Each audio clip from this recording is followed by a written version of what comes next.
Bueno, veamos el siguiente problema. Dice así. Un bloque de masa 2 kilogramos parte del reposo desde el punto más alto de un plano que tiene una inclinación de 30 grados. Mediciones muestran que tiene una aceleración de 2 metros sobre segundo cuadrado en dirección paralela a la superficie del plano. Determine el coeficiente de rozamiento cinético entre la superficie y el bloque. Bueno, antes de comenzar vamos a hacer el siguiente comentario que me parece pertinente acá, que es el siguiente. Bueno, por lo general, en nuestros problemas, la dirección general es comenzar desde las fuerzas. Entonces, debido a que conocemos las fuerzas totalmente o parcialmente, también conocemos, por ejemplo, restricciones, eso nos conduce inmediatamente al vector aceleración. Si además de eso conocemos las condiciones iniciales, podemos obtener tanto el vector velocidad como el vector posición. Sin embargo, a veces ocurren situaciones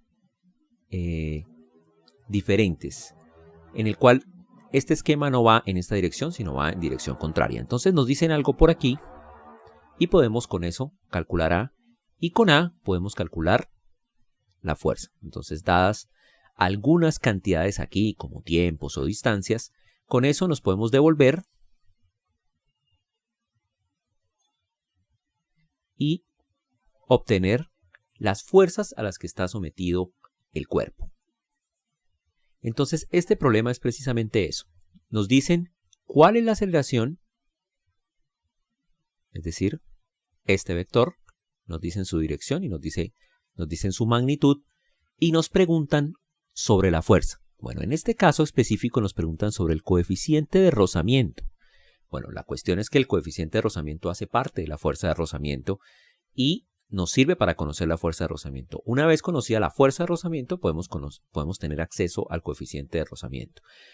Entonces, en este caso, debido a que conocemos A, eso nos permitirá calcular todas las fuerzas exactamente, y una de esas fuerzas tiene el coeficiente de rozamiento cinético. Bueno, empecemos haciendo un esquema del movimiento, una figura que nos muestre cómo se está moviendo el cuerpo. Entonces tenemos aquí, este va a ser nuestro bloque, nuestro cuerpo de 2 kilogramos, este va a ser nuestro plano inclinado y él se está resbalando por acá. Es un plano inclinado que tiene fricción y ese plano inclinado está fijo aquí al piso.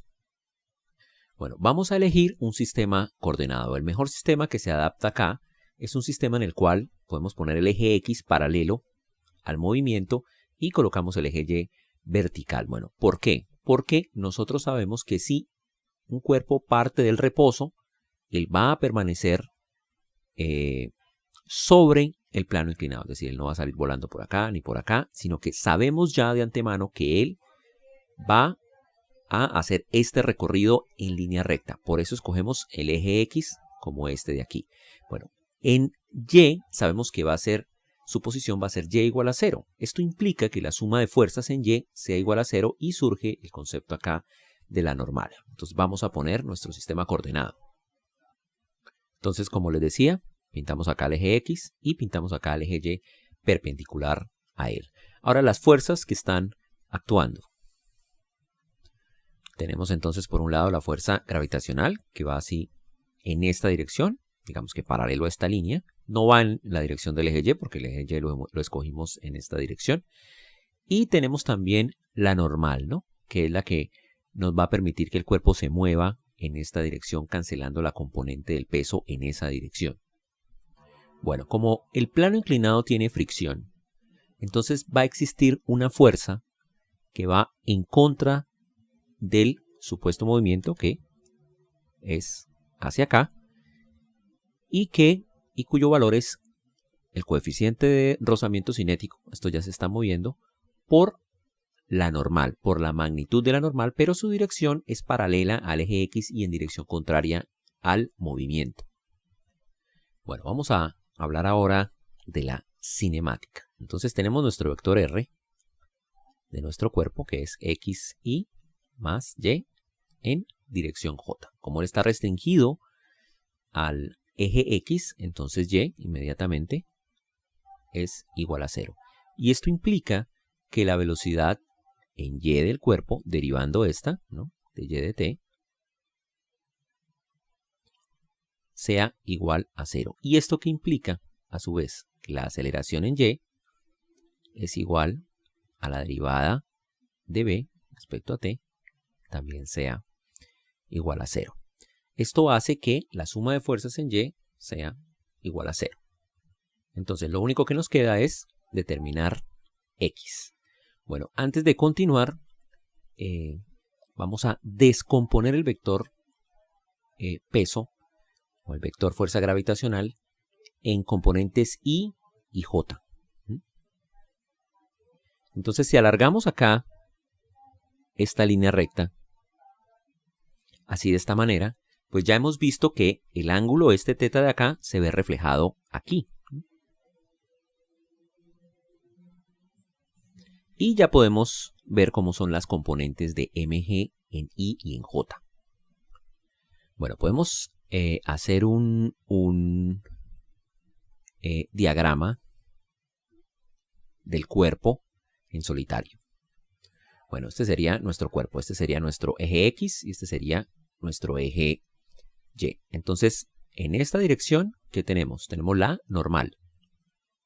En esta dirección de aquí, tenemos mu sub k por la normal. Esa sería la magnitud, ¿no?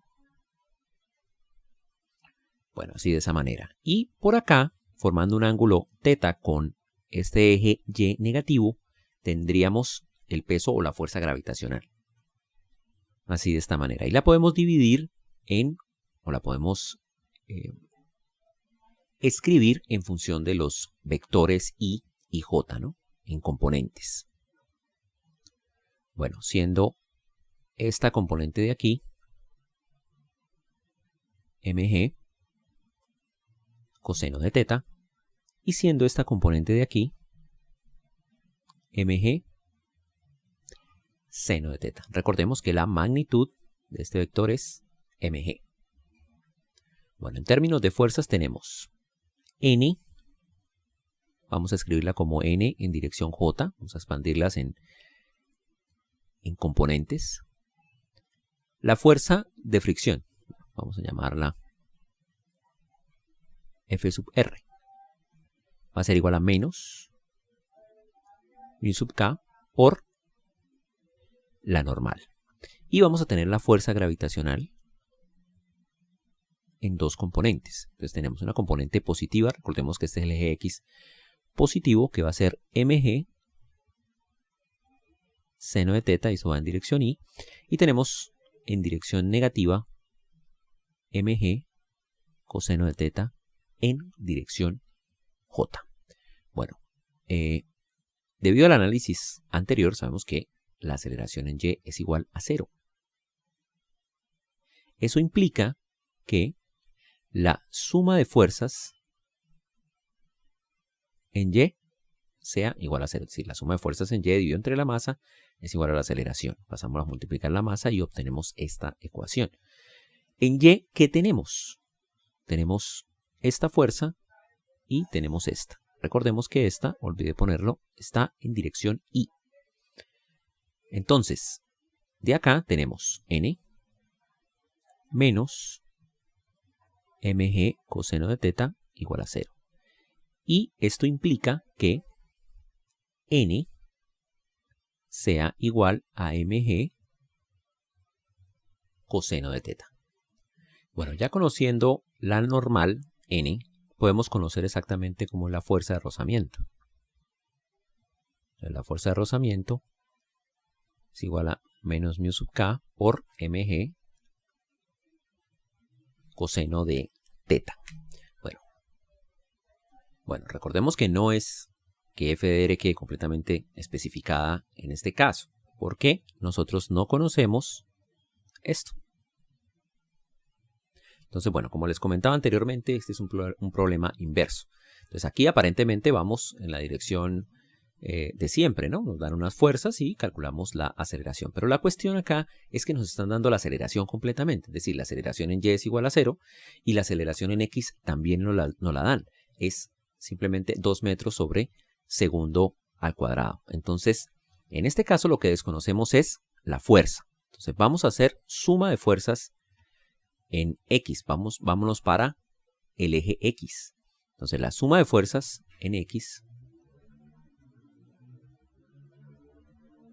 dividido entre la masa del cuerpo es igual a la aceleración.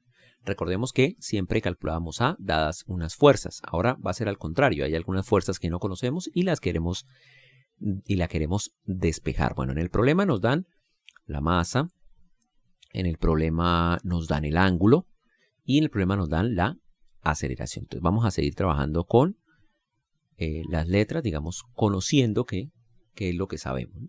Entonces, suma de fuerzas en X. Entonces tenemos mg seno de teta, la componente de la gravedad. Y tenemos además esta F sub R menos mu sub K mg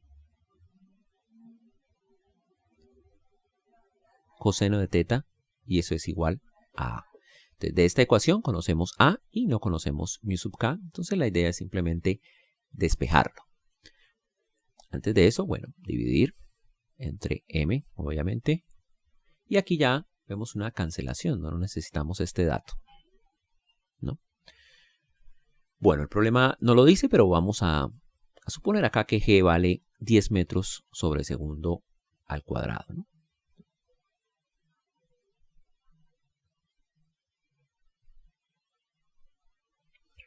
Bueno, entonces, siguiendo acá, vamos a intentar despejar. Entonces tenemos g seno de teta. A como la conocemos, la voy a pasar a restar. Y esto es igual, esto lo voy a pasar acá a sumar a mu sub k g coseno de teta. Ahora voy a pasar a dividir y ya podemos encontrar mu sub k, ¿no? Entonces pasamos a dividir y aquí nos queda seno sobre coseno de teta, nos queda tangente de teta, menos a dividido entre g coseno de teta, y eso es igual a mu sub k.